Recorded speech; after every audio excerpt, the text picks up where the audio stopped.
Hello नमस्कार दोस्तों, स्वागत है आपका आज के मुख्य समाचारों की वीडियो में। जी हां दोस्तों, आपको यहां पर देखने को मिलेंगी सुबह से लेकर शाम तक की तमाम बड़ी खबरें, मुख्य समाचार, ब्रेकिंग न्यूज अपडेट्स के रूप में। तो दोस्तों आपसे रिक्वेस्ट है, इस वीडियो को ज्यादा से ज्यादा लाइक और शेयर करें। तो दोस्तों सीधे चलते हैं आज की पहली बड़ी खबर की ओर। दोस्तों, मन की बात कार्यक्रम में प्रधानमंत्री नरेंद्र मोदी ने कहा, कोरोना के खिलाफ जंग जनता ही लड़ रही है, इसमें सबका योगदान। उन्होंने कहा, अति आत्मविश्वास न पाले कि हमारी गली मोहल्ले में संक्रमण नहीं आएगा। दोस्तों, प्रधानमंत्री नरेंद्र मोदी रविवार को मन की बात कार्यक्रम में लोगों से रूबरू हुए। उन्होंने कहा कि आज पूरा देश एक साथ चल रहा है। ताली थाली दिया और मोमबत्ती ने देश को प्रेरित किया है। ऐसा लग रहा है कि महायज्ञ चल रहा है। हमारे किसान खेत में मेहनत कर रहे हैं ताकि कोई भूखा नहीं रहे।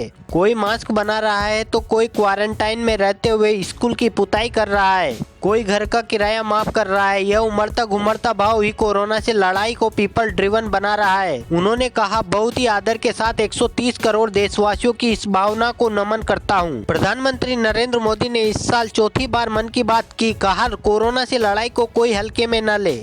उन्होंने कहा, आग, कर्ज और बीमारी मौके पड़ते ही दोबारा उभर जाती है, इसलिए हमें लापरवाही नहीं करना चाहिए। उन्होंने कहा, अपनी आदतों को बदले, बाहर निकले तो मास्क लगाएं और कहीं भी थूके नहीं। तो दोस्तों सीधे चलते हैं अगली बड़ी खबर की ओर। कोरोना पर राजनीति, ममता बनर्जी के खिलाफ भाजपा का अनोखा प्रदर्शन, वीडियो कॉन्फ्रेंसिंग के जरिए धरने पर बैठे कई बड़े नेता। कोरोना काल के बीच केंद्र और पश्चिम बंगाल सरकार के बीच तनातनी बढ़ती ही जा रही है। एक दूसरे पर जुबानी जंग के साथ अब भाजपा नेताओं ने पश्चिम बंगाल की ममता सरकार के खिलाफ अनोखा प्रदर्शन शुरू कर दिया है। केंद्रीय मंत्री बाबुल सुप्रियो, भाजपा के राष्ट्रीय महासचिव कैलाश विजयवर्गीय समेत कई बड़े नेता रविवार को ममता बनर्जी के खिलाफ अपने अपने घरों में धरने पर बैठ गए। सभी एक दूसरे से वीडियो कॉन्फ्रेंसिंग के जरिए जुड़े। कैलाश विजयवर्गीय ने तो अपने घर में ही ममता बनर्जी के खिलाफ पोस्टर बैनर भी लगा रखे हैं। कैलाश विजयवर्गीय ने ममता बनर्जी पर झूठ बोलने का आरोप लगाया।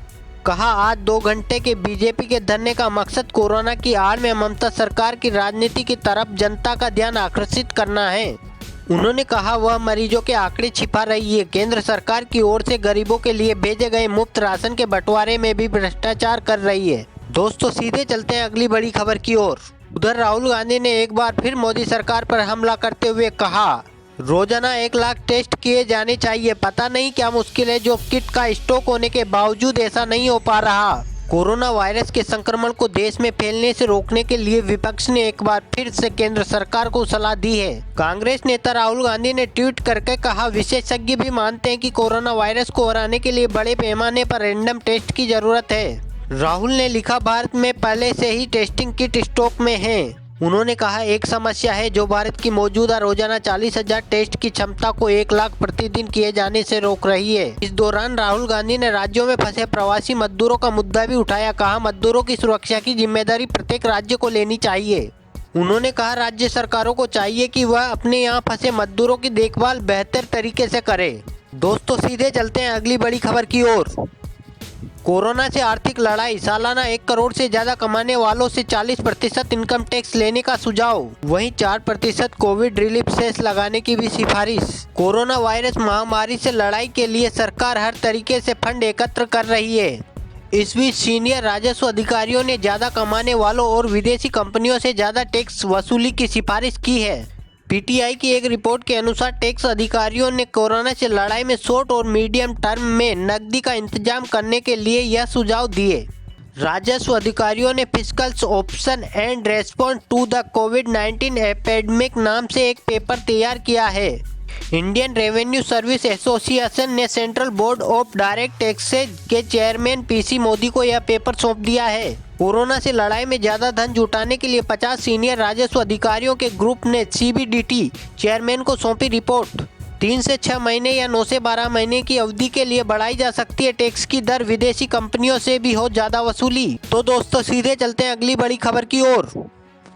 कोरोना पर संघ प्रमुख मोहन भागवत ने कहा, कोरोना संकट को अवसर बनाकर नया भारत गढ़ना है। क्वालिटी वाले स्वदेशी उत्पाद बनाने पर जोर दें। राष्ट्रीय स्वयंसेवक संघ प्रमुख मोहन भागवत ने रविवार शाम विषय वर्तमान परिदृश्य और हमारी भूमिका पर ऑनलाइन बातचीत की। उन्होंने कहा कि हम सभी को स्वदेशी आचरण अपनाना होगा। आरएसएस प्रमुख भागवत ने कहा, हम यहाँ की बनी वस्तुओं का उपयोग करेंगे। अगर उसके बगैर जीवन नहीं चलता है तो उसे अपनी शर्तों पर चलाएंगे। उन्होंने कहा विशेष परिस्थितियां भी है, उनमें सबको राहत मिल जाए ये भी ध्यान रखना होगा। अनुशासन को इतना लचीला रखना है। दोस्तों सीधे चलते हैं अगली बड़ी खबर की ओर। जम्मू कश्मीर में 4 आतंकवादी मारे गए। बड़े आतंकी हमले की साजिश रच रहा हिजबुल का आतंकी पंजाब में गिरफ्तार। जम्मू कश्मीर के कुलगाम में रविवार को एनकाउंटर में सुरक्षा बलों ने 4 आतंकवादियों को मार गिराया। यहां अभी भी 2 आतंकवादी छिपे हुए हैं। सुरक्षा बलों ने कुलगाम के गुद्देर इलाके को चारों तरफ से घेर लिया है। दूसरी ओर पंजाब के अमृतसर में पुलिस ने हिजबुल मुजाहिदीन के आतंकवादी को गिरफ्तार कर लिया। उसके पास से पुलिस ने 25 लाख रुपए भी बरामद किए हैं। पुलिस का कहना है कि वह किसी बड़े हमले को अंजाम देने की तैयारी कर रहा था। कुलगाम में रविवार की शाम सुरक्षा बल की गश्त जारी थी। इस दौरान आतंकवादियों ने जवानों पर फायरिंग शुरू कर दी। जवाबी कार्रवाई में पहले 2 आतंकी मारे गए और फिर आधे घंटे के अंदर 2 और आतंकी मार गिराए गए। अमृतसर में पकड़ा गया हिजबुल मुजाहिदीन का आतंकी हिलाल अहमद जम्मू कश्मीर के नौगाम अवंतीपुरा का रहने वाला है। पंजाब पुलिस महानिदेशक दिनकर गुप्ता ने बताया कि हिलाल को उस समय गिरफ्तार किया गया जब वह मेट्रो यार्ड के पास ट्रक लेकर खड़ा था। हिलाल को कश्मीर में हिजबुल चीफ रियाज अहमद नाइकू ने अमृतसर भेजा था। उसे यहां सफेद एक्टिवा से आए व्यक्ति ने 25 लाख रुपए दिए थे। पुलिस अब उस रकम मुहैया कराने वाले की तलाश में है। दोस्तों सीधे चलते हैं अगली बड़ी खबर की ओर। देश में अब तक कोरोना के 27,891 केस। गुजरात के वरिष्ठ कांग्रेस नेता और अहमदाबाद निगम के पूर्व नेता विपक्ष बहरुद्दीन शेख की संक्रमण से मौत। देश में कोरोना संक्रमितों की संख्या 27,891 हो गई है। केंद्र सरकार ने कहा है कि देश में हॉट स्पॉट इलाके नॉन हॉट स्पॉट में तब्दील हो रहे हैं। केंद्रीय स्वास्थ्य मंत्री डॉक्टर हर्षवर्धन ने 283 जिलों में बीते 28 दिन में संक्रमण की स्थिति बताई। उनके मुताबिक रविवार तक 64 जिलों में 7 दिन से 48 जिलों में 14 दिन से 33 जिलों में 21 दिन से 18 जिलों में 28 दिन से कोई नया केस सामने नहीं आया है। उधर गुजरात में वरिष्ठ कांग्रेस नेता और पूर्व नेता विपक्ष बहरुद्दीन शेख की कोरोना संक्रमण से मौत हो गई। पार्टी नेता शक्ति सिंह गोहिल ने देर रात इसकी जानकारी दी। इसके अलावा रविवार को महाराष्ट्र में 440, मध्य प्रदेश में 145, राजस्थान में 69, आंध्र प्रदेश में 81 समेत 1200 से ज्यादा पॉजिटिव केस सामने आए हैं। आंध्र के कुर्नूल से सांसद डॉक्टर संजीव कुमार के परिवार से 6 सदस्य संक्रमित हैं। अब तक संक्रमण 26 राज्य और 6 केंद्र शासित प्रदेशों में फैल चुका है, लेकिन 21,115 यानी करीब 80% सिर्फ शीर्ष के 7 राज्यों में हैं। इन राज्यों में महाराष्ट्र, गुजरात, दिल्ली, राजस्थान, मध्य प्रदेश, तमिलनाडु, उत्तर प्रदेश शामिल हैं। यह आंकड़े covid19india.org और राज्य सरकारों से मिली जानकारी के अनुसार है। केंद्रीय स्वास्थ्य मंत्रालय के मुताबिक रविवार शाम तक 24 घंटे में 1975 नए मामले सामने आए हैं। दोस्तों सीधे चलते हैं अगली बड़ी खबर की ओर। दुनिया में अब तक कोरोना से 2 लाख मौतें। ब्रिटेन में 24 घंटे में 413 तो इटली में 260 लोगों की गई जान। अप्रैल माह में दोनों देशों में यह एक दिन में सबसे कम मौतें। दुनिया में कोरोना वायरस से अब तक 29,44,061 लोग संक्रमित, 2,03,931 की मौत हो चुकी है, जबकि 8,42,421 लोग ठीक भी हुए हैं। ब्रिटेन में पिछले 24 घंटे में 413 लोगों की मौत हुई तो इटली में 260 लोगों की जान गई है।